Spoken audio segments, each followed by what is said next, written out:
Hi, it's Lydia. Today we're here with Moving Minds. We had a wonderful session in the studio a few weeks ago where we made a film for Sweet Legacies. Hi, we're Moving Minds. Moving Minds is a creative health organisation predominantly using dance to work with people with long-term health conditions such as dementia, Parkinson's, MS and mental health.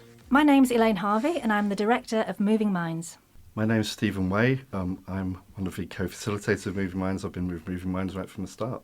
My name's Shan Whitley and I'm a dance practitioner for Moving Minds.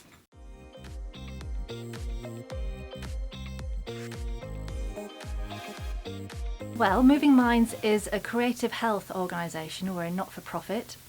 We work with communities, healthcare settings, residential homes, rehabilitation teams, artists and facilitators and arts organisations like York Theatre Royal.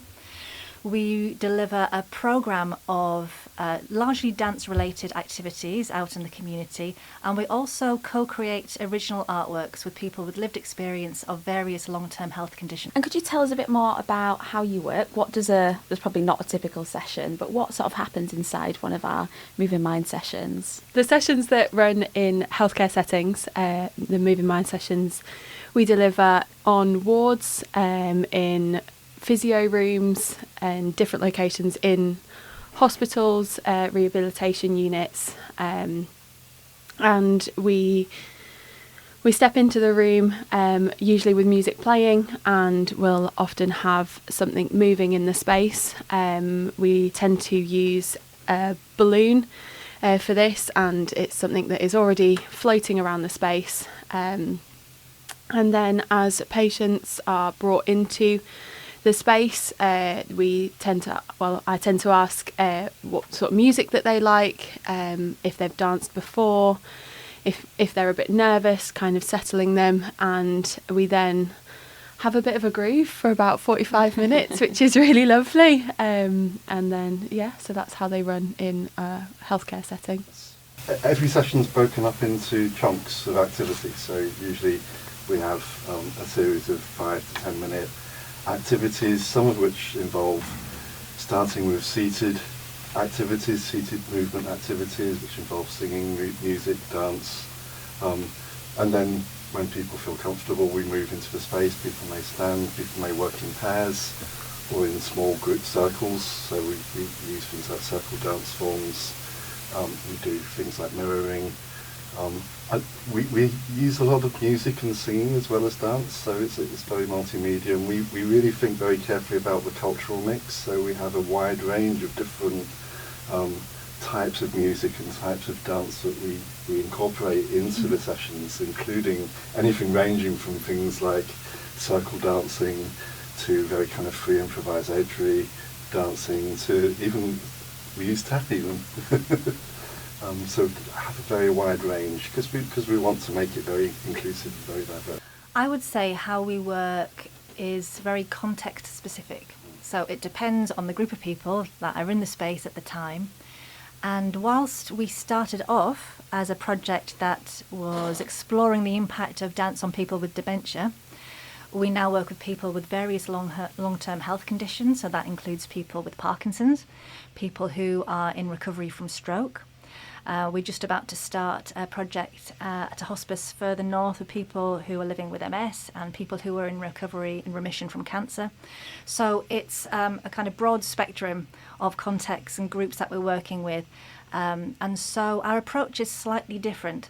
But what all of us have in common is that we have a training in dance or somatic practice. So we have a level of bodily and embodied intelligence, which means that we're able to respond creatively.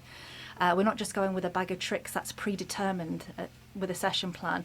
And what Sian is very skilled at doing in the hospital settings is responding with creative dance-based interventions to whatever happens in the space and whatever that particular person needs in that moment. And I think we're able to do that because of our training in the arts, as well as our training in healthcare settings.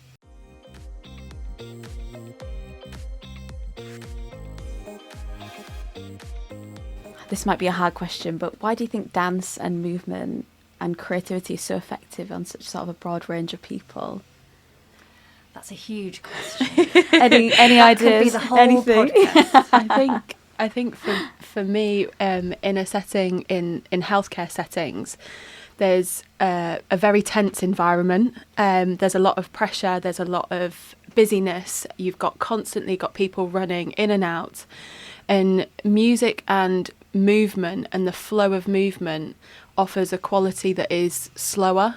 And I think that's a really powerful thing to happen in a setting like that, that everything is going on all around you. There's so much noise, there's so many people, but that moment of calmness and moment of flow with music and through the body is really quite powerful. I think one of the key things is what Elaine was talking about, embodied action, that we find ways to tap into potential and areas that people have that maybe they don't have access to in other contexts. Music can be very empowering, movement can be very empowering, and often we see far more of a person and their selfhood through dance and movement and incorporating music. Yeah, I think that we live in a cognitive dominant society. We are all in our heads, all of us. And so any opportunity for any of us to drop into the present moment by experiencing our bodies in the here and now is incredibly healthful and incredibly precious and increasingly rare. And for people living with dementia in particular, who might have issues with cognitive impairment, a chance to draw on the creative potential and agency of the body is incredibly significant, and really important and very generative. So the body has been neglected predominantly in dementia care. There's been a bit more interest in embodied intelligence in dementia care the last decade or so, but we're just starting to see that drip through into practice. The body has amazing creative untapped potential, so that even when there's a level of cognitive decline, people's habitually laid down embodied patterns and gestures and preferences and experiences can be invited and drawn upon creatively, and that's what we're trying to do through dance. Just going off the back of that as well, quite often if people have been in hospital or have had sessions with a physio, it is very structured, the movements that they need to do. We need to know that you can take 3 steps on your own, whereas if you offer movement and you offer dance, people are able to move in their own way, and they find that they move more when they're offered and able to do it on their own, to their own accord, with their own creativity, than being asked to do something specific. It's engaging the imagination and creativity, so it's a much more holistic approach to a lot of other forms of exercise. So we made a short dance film in the studio space at York Theatre Royal. We used some of their fantastic costumes and props to make this happen. And we filmed it in the studio. We had the wonderful assistance of a lighting designer, and the piece explored the notion of play, place, performance and identity. So we were also responding to part of the Rowntree archive, and the thing in particular that caught our eye was an old pantomime poster. It was a really wonderful poster with a strangely dressed figure with an outstretched arm, and I think the kind of written blurb next to it was something like, "Come and see our pantomime, 60 performances, beautiful costumes." And we just liked the kind of playful showiness of that, and we thought that would be a really good starting place. Yeah, we had a lot of costumes, lots of bright wigs, lots of sort of capes that were from our costume store at York Theatre Royal, all from sort of past pantomimes. So it meant that we could really get into character.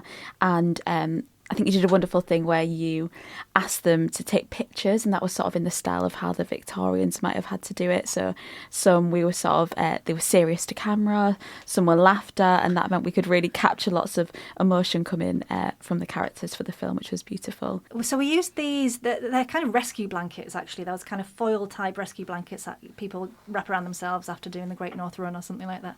And one side is gold and the other side is silver. And they're huge sheets, so we were working with them in pairs, and they are incredibly light, so one person can move a huge foil sheet, and it can contract into something tiny, and it can expand into something that looks like beaten gold, and they move beautifully and they capture the air beautifully, and we thought that the light would the stage lighting would reflect wonderfully off of them, and it worked really well.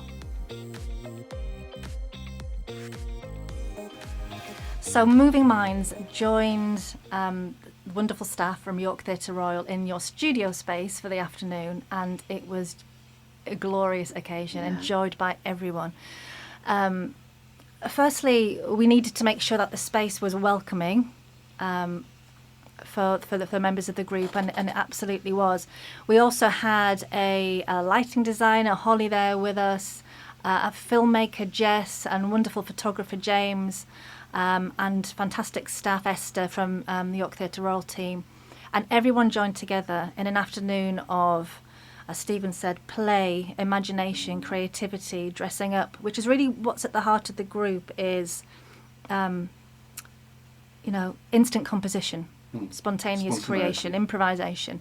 And we have to work like that, because it wouldn't be appropriate for that group to work on what we might consider as a kind of regular creative process, which is iterative and constantly reflective and moving forward with a piece of material that you're refining. We work very much in the moment.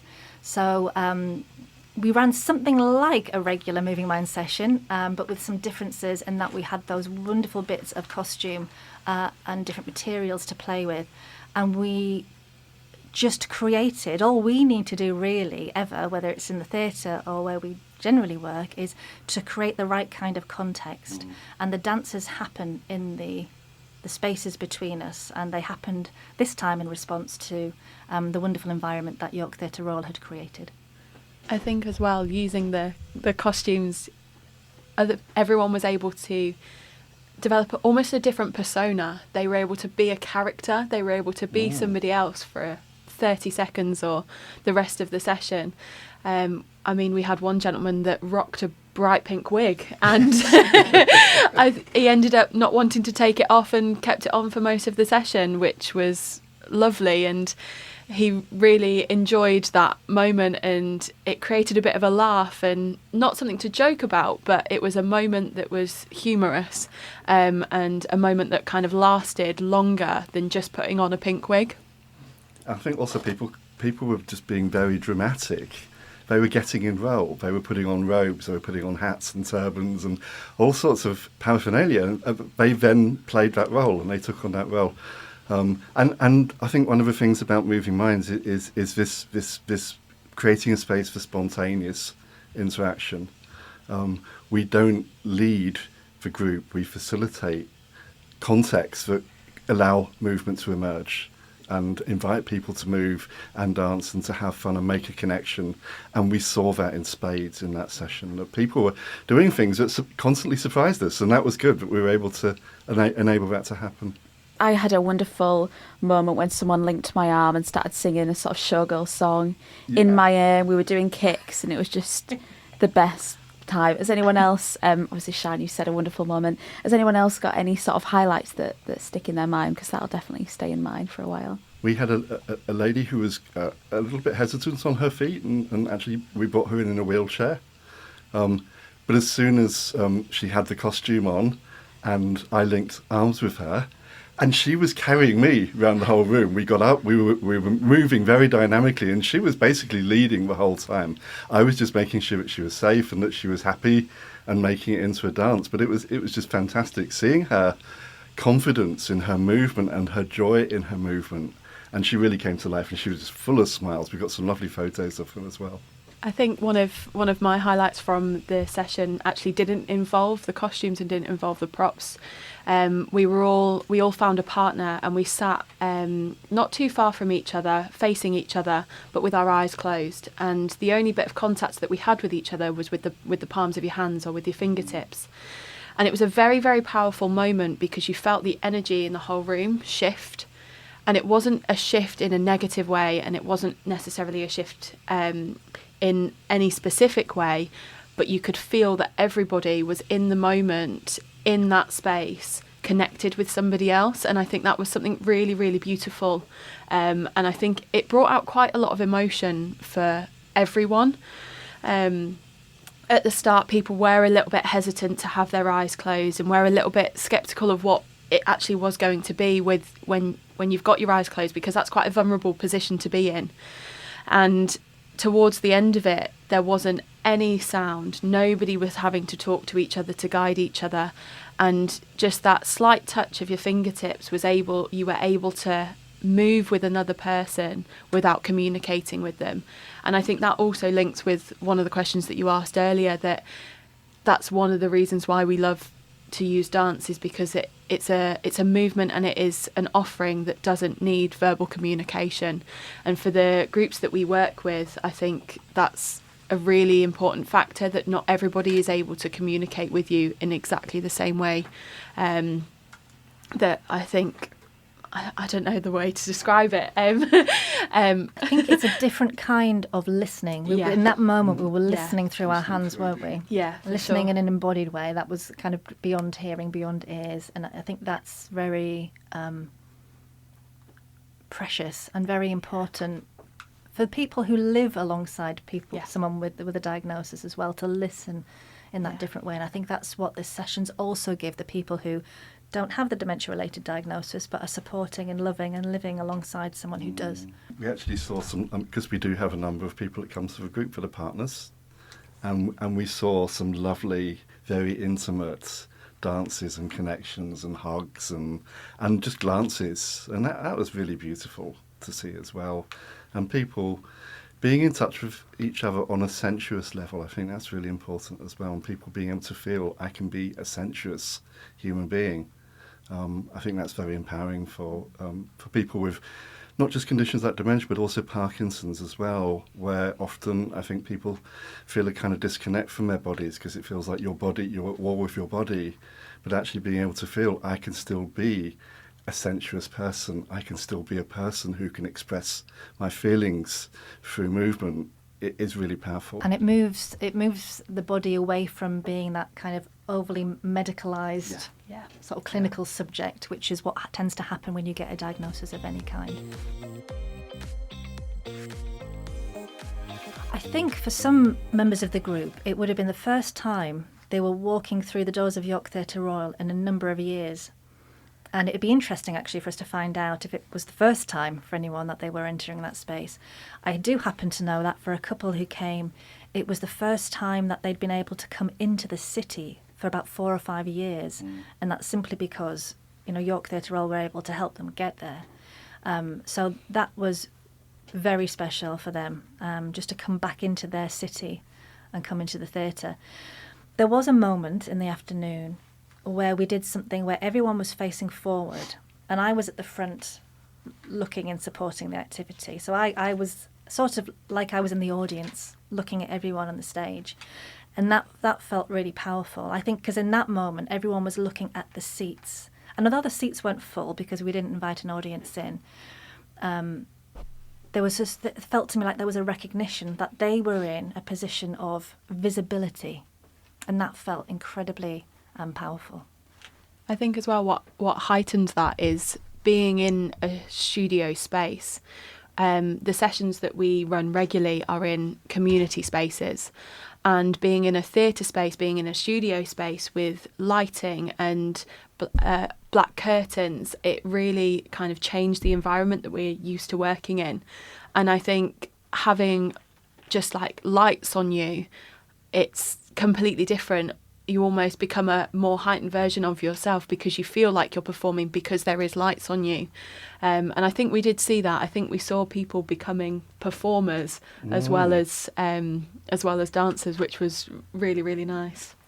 We did have a few people that came to the dementia-friendly pantomime, and I accompanied them to that, which was a fantastic event. And I should say I'm also a dementia friend, and I want to promote dementia friends as well, creating dementia-friendly environments, dementia-friendly screenings, dementia-friendly shows, I think is really important. They had a great time at the pantomime. It was a really fantastic experience. So some did have a connection with the theatre, and I think that obviously that needs to continue. Obviously, with Sweet Legacies, we're thinking a lot about responding to the round trees. Did anyone know anything about the round trees before we sort of started this project? No. No. Amazing. So what made you want to be... No, that's great, that's great. Me, neither. So what is it about when I emailed you all those months ago, sort of outlining the project? What was the nugget that made you want to be involved? Was it about the theatre? Was it about the Roundtrees? What was it that made you want to be involved in our projects? I mean, I think the Roundtrees are very much connected and kind of emblematic of York as a city, and a desire to improve the lives of the people of the city. And I guess we're about that too. So there's a connection there already. But I think what appealed to me was the idea of a project that was centred around our connection to place. Because a condition like dementia can be very disorientating and dislocating. And so an opportunity for people with dementia to consider their connection to place, the way it informs us and our identity, in a way that puts them centre stage, makes them visible, really thinks about this notion of belonging, which is so important to our health and well-being as well.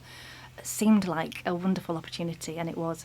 I think also we already had a bit of a connection with the theatre through the work around making it a more inclusive environment for people with dementia. So it seemed to be important that it was creating a space for people with dementia within the theatre as well. And it was also just an opportunity to have a really fun session. You know, people were able to play with the props and dressing up, and that brought out a huge amount of creativity and pleasure. I think you could see it in people's faces and actions.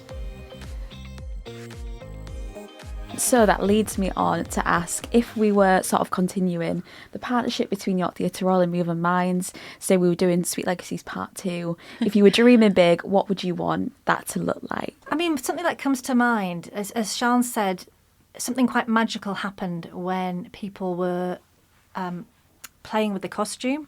That chance to explore other identities, other statuses as well, other characters.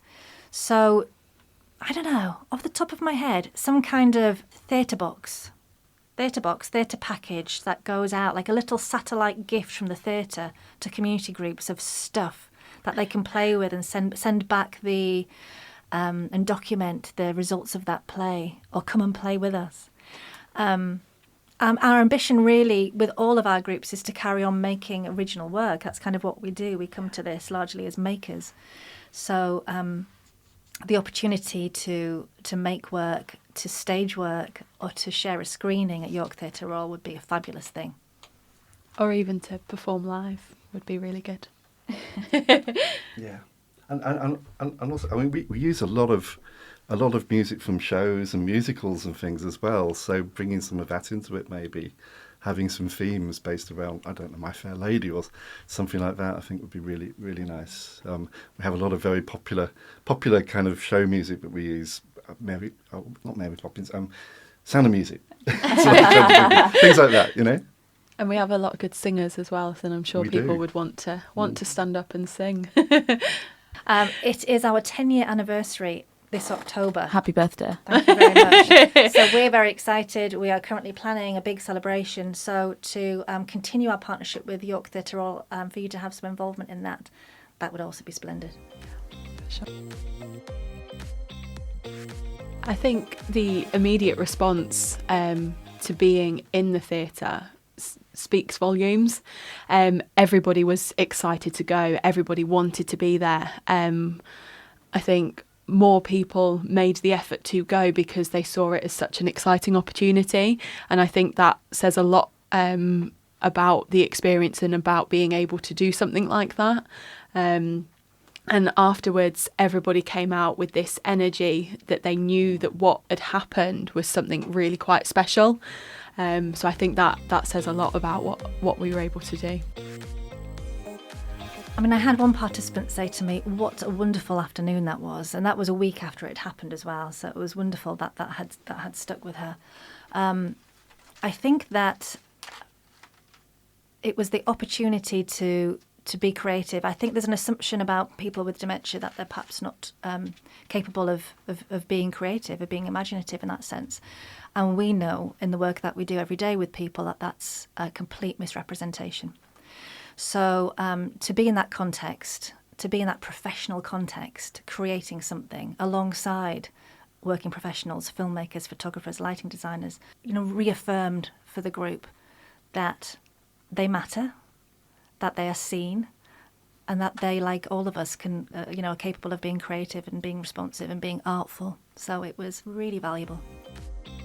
Well, just thank you so much for such a wonderful partnership. It's been such a joy working with you all. I know from everyone at Sweet Legacies and York Theatre Royal, it's just been a really sort of touching and exciting project. So thank you so much for all your work and coming here today. Thank you. Thank you for having us, Lydia. It was an absolute pleasure to work with the theatre, and we hope we have many more occasions that we do so. Thank you. Absolutely.